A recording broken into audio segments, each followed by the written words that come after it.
እስኪ አንድ ነገር ልጠይቃችሁ። ምን ያክል ጊዜ ያለ ለውጥ ቆይታችሁ ታውቃላችሁ? ምን ያክል ጊዜ ከሚገባችሁ በታች የሆነ ቦታ ላይ አሳልፋችኋል? የማይመቸን የማንፈልገው 11 ሰዓት ደረሰ አልደረሰ የምንልበት ስራ ላይ ምን ያክል ጊዜ ቆይተናል? ሰላም የሌለው የሚረብሸን ግንኙነት ውስጥ ምን ያክል ጊዜ አባክነናል? ብዙ ሰዎች ለውጥ የሌለው ህይወትን አሜን ብለው ይኖራሉ። የሚወስኑት ውሳኔ፣ የሚመርጡት ምርጫ ምቾት ስለተሰማቸው እንጂ እምነትና ጽናት ስላላቸው አይደለም። ዛሬ አንድ ወሳኝ ነገር ልነግራችሁ ፈልጋለሁ። ለራሳችሁ ምርጥ የሆነውን ነገር ምረጡ። ምክንያቱም እናንተ ካልመረጣችሁት ማን ያንን ነገር ለእናንተ የሚመርጥላችሁ? ምርጫችሁን ካልተቆጣጠራችሁት ህይወት ራሷ ትመርጥላችኋለች። እናም እውነታውን ልንገራችሁ፣ ህይወት እኛ በምንፈልገው መንገድ ላትመርጥልን ትችላለች። ኃላፊነቱን መውሰድና የሚገባንን ህይወትና እውነታ መፍጠር የኛ ድርሻ ነው። የብዙ ሰዎች ችግር እየተዘናጉ እንደሆነ ራሱ አለማወቃቸው ነው። ነገሮች ጥሩ የሆኑ ስለመሰላቸው ብቻ ባሉበት ያለምንም ለውጥ ይቆያሉ። ወሳኙ ጥያቄ እዚህ ጋር ነው። የሚመጣው የምንፈልገው ህይወት እንደ ነገሩ የሆነ ህይወት ነው ወይስ ደግሞ እጅግ አስደናቂ የሆነ ህይወት ነው የሚል ነው። እውነታው ታላቅነት ተዘናግቶ በመቀመጥ አይመጣም። ታላቅነት የሚመጣው ትልልቅ ውሳኔዎችን በመወሰን እንዲሁም እኛነታችንን ከሚገልጽ የእውነትም ከሚገባን ነገር በታች የሆኑ ጉዳዮችን ባለመቀበልና እምቢ በማለት ውስጥ ነው። ህይወት የተከታታይ ምርጫዎች ውጤት ናት። አስበነውም ይሁን ሳናስበው የምንሆነው ነገር የምንመርጠው ነው። የምንበላውን ምግብ መምረጥ እንችላለን። አጠገባችን የሚሆኑ ሰዎችን መለየት እንችላለን። የምንዝናናባቸው ነገሮች፣ የምንወስዳቸው ኃላፊነቶች፣ የምንቀበላቸው ደረጃዎች ሁሉ በእኛ ምርጫ ላይ የተመረኮዙ ናቸው። እያንዳንዱ ውሳኔ ነጋችንን የሚወክል ነው።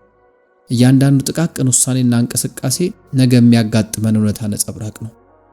እያንዳንዱ ልማድ፣ እያንዳንዱ ተግባር ሁሉ ነገ ላይ ተጽዕኖ አለው። ታዲያ ችግሩ እዚህ ጋር ነው። ብዙ ሰዎች ምርጫቸውን የሚመርጡት በእምነት ሳይሆን በፍርሃት ነው። ምቾትን እንጂ መሰናክሎችን መውጣት አይመርጡ። ትክክል የሆነውን ሳይሆን ቀላል የሆነውን ነው የሚመርጡት። በዚህ ሁሉ ነገር ውስጥ ደግሞ ራሳቸውን ይገድባሉ። ሁሌም ቢሆን ታላቅነትና አሸናፊነት በሌላ በኩል እየጠበቃቸው ስንፍና አሸንፏቸው እንደ ነገሩ መሆንን ይመርጣሉ። መውደቅን መፍራት፣ መተቸትን መፍራት፣ የማያውቁትን ነገር መፍራት ያጠቃቸዋል። ራሳቸውን ምንም ነገር ማድረግ እንደማይችሉ፣ እንደማይገባቸው ወይም ደግሞ ለዛ ነገር እንደማይመጥኑ ያሳምኑታል። ህልማቸው ትልቅና የማይሳካ እንደሆነ ራሳቸው በፈጠሩት የፍራቻ ዓለም አምነውበት አንድ ቦታ ላይ እድሜያቸውን ይፈጃሉ። ለመቆየት ለመሰንበት ብለን መኖር ማቆም አለብን። መኖር ያለብን በዓላማና በትርጉም ብቻ ነው። ለመሰንበት ስንኖር ዓለም ተስፋችንን እንድትወስን እንፈቅድላታለን። እርምጃ ከመውሰድ ርቀን የበይ ተመልካች እንሆናለን። ከመፍጠር ይልቅ ጠባቂ እንሆናለን። በራሳችን እድላችንን ከመወሰን ይልቅ ሁኔታና አጋጣሚዎች እኛ ላይ ስልጣን እንዲኖራቸው እንፈቅዳለን። ያ ደግሞ የጥፋት መንገድ ነው። ነገር ግን በዓላማና በጽናት ስንኖር ያንን ወሳኝ ቁጥጥር ወደኛ እናመጣዋለን። ምርጫዎቻችን በሙሉ ከህልማችንና ከግባችን ጋር ተስማሚ ይሆናሉ። ህይወት እንዲሁ እንደዋዛ እንደማይኖር እያንዳንዱ እንቅስቃሴያችን፣ እያንዳንዱ የምንከፍለው መስዋዕትነት፣ እያንዳንዱ የምናሳልፈው መሰናክል የምንሆነው ነገር እንደሚወስን እንረዳለን። አሁን አመለካከታችንን የምንቀይርበት ጊዜ ነው። ፊት ለፊታችን ከቀረቡት አማራጮች ብቻ ሳይሆን ለኛ ጥሩ ከሆኑ ነገሮች መካከል መምረጥ መጀመር አለብን። ምክንያቱም የዓለም እውነታ እኛ የምናገኘው የተመኘነውን ሳይሆን የለፋንበትን ስለሆነ ማለት ነው። የምንፈልገውን ነገር ስበን አናመጣውም። ማንነታችንን ነው ወደኛ የምናቀርበው።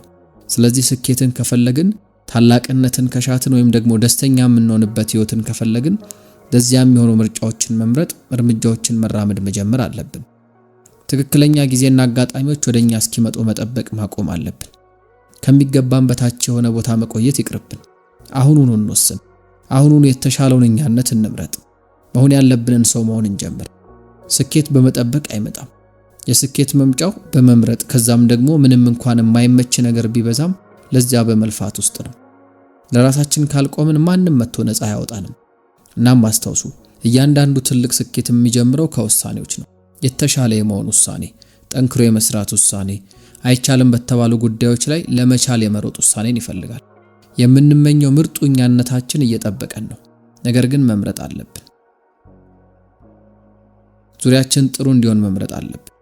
አብሮን ያሉ ሰዎች ወደ ህልማችን ጫፍ እንድንወጣ እየገፉን ካልሆነ የተሳሳተ ቦታ ነው ያለነው ማለት ነው። በዙሪያችን ያሉ ሰዎች አዎንታዊ ነገር የሚያጋቡብን ወይም የሚያግዙን መሆን አለባቸው። ስለዚህ ራሳችንን እንጠይቅ። ወዳጅ ዘመድ፣ ጓደኛ፣ አብሮ አደግ፣ የሥራ ባልደረባ እያልን በዙሪያችን እንዲቆዩ የምንፈቅድላቸው ሰዎች ቀና እንድንል እያደረጉን ነው ወይስ ደግሞ ወደ ኋላ እየጎተቱን ነው? ከባድ ቢሆንም አስቸጋሪውን ውሳኔ መወሰን አለብን።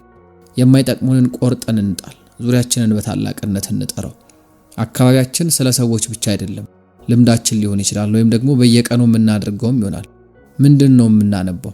ምንድነው የምናየው? ምንድነው የምንሰማው? በዙሪያችን ያለው ዓለም አስተዋልነውም አላስተዋልነውም ቅርጽ እያስያዘን ነው። ስለዚህ እንንቃ። እንድናድግ የሚገፋፋን አካባቢና ወዳጅን እንምረጥ። ጠንካራ ያልሆኑ ሙከራዎችና እንቅስቃሴዎችን መታገስ እናቁም። ጤናማ ያልሆኑ የማይጠቅሙ ግንኙነቶችን እንግታቸው። የማይጠቅሙን ነገሮች ላይ አቅማችንን ማባከን እናቁም። የምንቆምበት ደረጃ እውነታችንን ይወስንልናል። ከፍታችንን ከፍ እናድርገው። ቀጥለን ደግሞ በፍጹም ለማንም ቢሆን ከዛ መውረድን አንፍቀድ። ከፍታን ከፍ ማድረግ ብዙ መጠበቅን አይወክልም። ይልቁንም ከራሳችን ብዙ ለውጥ መፈለግ ነው። በምናደርገው እያንዳንዱ እርምጃ አሸናፊነትን መፈለግ ነው። አስደናቂ ህይወት ከፈለግን መሃል ሰፋሪ የሆኑ ምርጫዎችን እንቢ ማለት አለብን። ፍርሃት ባለንበት እንድንቆይ ሊነግረን ይችላል። ጥርጣሬ ደግሞ ዝግጁ እንዳልሆንን በጆሮአችን ሹክ ሊለን ይችላል። ነገር ግን አንድ ነገርን እንወቅ። እድገት ከምቾት ሰገነታችን በራፍ ይጀምራል። እድገት በምቾት ውስጥ አይመጣም፣ ነገር ግን እጅግ አስፈላጊ የሆነ ነገር ነው። ኃላፊነት እንውሰድ፣ በራሳችን እንወራረድ። ከዛም የምርም የሚያስፈልገንን የሚመጥነን ህይወት እናሳደው። ምክንያቱም እኛ ያንን ካላደረግን የሆነ ሰው ያንን እድል ይወስድና እኛን ከኋላ ይተወናል። ይህ ሲሆን ደግሞ እንዳንጀምር ሲነግረን ከነበረው ፍርሃት የበለጠ ጸጸት ይከብናል። እድሎች እኛ ዝግጁ እስክንሆን አይጠብቁም። አየናቸውም አላየናቸውም መጥተው ይሄዳሉ። በስኬታማና ስኬታማ ባልሆኑ ሰዎች መካከል ያለው ልዩነት እኮ ግልጽ ነው። ስኬታማ ሰዎች ምንም እንኳን ቢፈሩና ነገሮች ያልተመቻቹ ቢሆኑም እንኳን እርምጃ ከመውሰድ ወደ ኋላ አይሉ። እያንዳንዱ የሚባክን ሰከንድ ነገን በመገንባት ማለፍ እንዳለበት ያምናሉ። እና ያንን ለማድረግ ዝግጁ ናችሁ? ፍርሃት ወደ ኋላ እንዲጎትተን እንፈቅድለታለን ወይስ ደግሞ መዳረሻችን ላይ ስልጣን እንዲኖረን እናደርጋለን? ስንመርጥ በብልሃት ይሁን። ምክንያቱም አሁን የምንመርጠው ምርጫና አሁን የምናደርጋቸው እርምጃዎች ላይ ነው የኛ ወደፊት የተመሰረተው። ተመሳሳይ ምርጫዎች ካሉን ሁሌም ቢሆን ውጤቱ ተመሳሳይ ነው የሚሆነው። መለወጥ ከፈለግን ምርጫችንን ነው መለወጥ ያለብን። እድገት የሚመጣው ጥጋችንን ስንሻገርና ከዚያ ያለፈ ነገር ስናደርግ ነው። በነበርንበት መቆየትን እምቢ ስንል ነው። ከሰበብ ይልቅ ዲሲፕሊንን እንምረጥ። ስኬት እኛ ደከመን አልደከመን አይመለከተው። ምንም ያክል ቢዚ ብንሆን እሱ የኛ እንጂ የሱ ጉዳይ አይደለም። የኛ ሰበብ መጠራጠር ወይም ፍርሃታችን ለሱ ኢምንት ነው። ስኬት ሽልማቱና ገጽ በረከቱን የሚለግሰው በምንም ሁኔታ ውስጥ ወደፊት ለሚጓዙት ብቻ ነው። ቁርጠኛ ለሆኑት፣ ማቆምን እጅ መስጠትን ለሚቃወሙትና ምንም እንኳን በዙሪያቸው ያሉ ድምጾች ሁሉ ተስፋ እንዲቆርጡ ቢገፋፏቸውም አሻግረው እያዩ በትጋት ለተጓዙት ብቻ ነው። ዲሲፕሊን ባለን ነገርና መሆን በምንፈልገው መካከል ያለ ድልድይ ነው። ብዙ ሰዎች የሚያጥራቸውና ያጡት ነገር ጥሩ ተነሳሽነት ሳይሆን ዲሲፕሊን ነው። መነቃቃት አንዳንዴ መጥቶ አንዳንዴ የሚጠፋ ነገር ነው። ዲሲፕሊን ግን ወደፊት እንድንጓዝና እንዳናቆም የሚያደርገን ዋናውና ወሳኙ ነገር ነው። ዲሲፕሊን ማለት መተኛት እየፈለግን በጠዋት መነሳት ነው። ዲሲፕሊን ማለት ማንም ባያየንም መስራት መቀጠል ነው። ስለዚህ ዲሲፕሊንን እንምረጥ። ያኔ ስኬታማ እንሆናለን።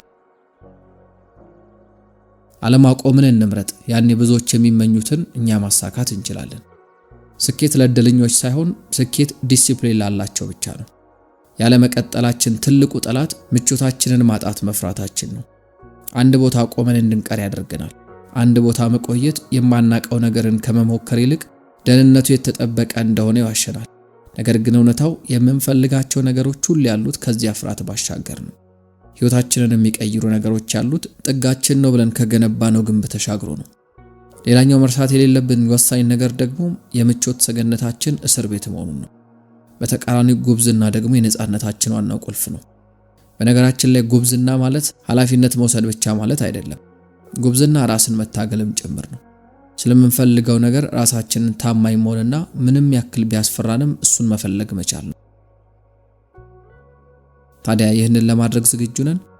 ለራሳችን የሚገባውን ነገር መስጠት አለብን። ያ ነገር ደግሞ የሚበቃንን ያክል ሳይሆን ለኛ ጥሩ የሆነውን ያክል ሊሆን የግድ ነው።